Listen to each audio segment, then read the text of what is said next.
Now that we've worked with getting the detail into the image, there's a couple of things that I usually like to do, and most of that stuff involves layer masks and adjustment layers. So right off the bat, I want to burn kind of the edges of this image so that I can bring in a little bit of the detail there, and I might want to play with the color a little bit. So I'm going to take advantage of using layers inside of Photoshop CS6 to do that. Right off the bat, I'll click right here in the black and white section, and what I'm going to do is I'm just going to throw in a curves adjustment layer. I'll do this very exaggerated. I bring it in quite a bit. Once I do that, I'm going to go ahead and do a Command I, and what that does is it takes this mask that we have right here, right? This curve is being applied to the entire image, but you have a mask right here, and that's revealing all of it. By doing a Command I, it inverts it and hides that entire effect. Now I can go back with a brush. I'm going to switch to a white, and I'm going to make sure that my flow is relatively low. I always work with a low flow. I think it's a lot easier for me to paint in this effect. And kind of come back in here and slowly work the effect as I need it. I'll bring some portions in here. I kind of want to bring some in here. I'm going to take some of this at the very top portion of the wall. Right? I just didn't like how bright it was in that one area. So notice that having that flow relatively low kind of helps me quite a bit there. I'm going to go ahead and I'd actually even make it even further. Bring that in there. I don't want to put too much, I don't want to have too many bright spots and dark spots into the image, because then what happens is it starts looking like it's haloed. I don't want that. So I'm going to go ahead and do that. That looks pretty good right there. Now, once I have that all set, watch this. Before, after.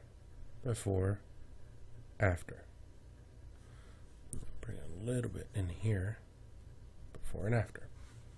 Now, at this point, what I can do is I'm going to go ahead and take this, right? I have this curve pretty much already done. I'm going to add something else to this. Now, I'm going to add hue and saturation. This entire image has one specific color. But for now, I can change this and go in any direction as I want. Right, if I'm looking for kind of more of a woodsy color, that's the way that I'm going to do that. And I can even use this targeted adjustment tool, right? So this little dot lets me kind of go over here and just go, all right, well, I want to take that color, and I'm going to drop the saturation of that color. So just by clicking and dragging, you can do that. Now, if you click and drag, holding down the Command key or the Control key on the PC, you can change the hue of that color. So I can come over here, click on this, and change the hue there. Right.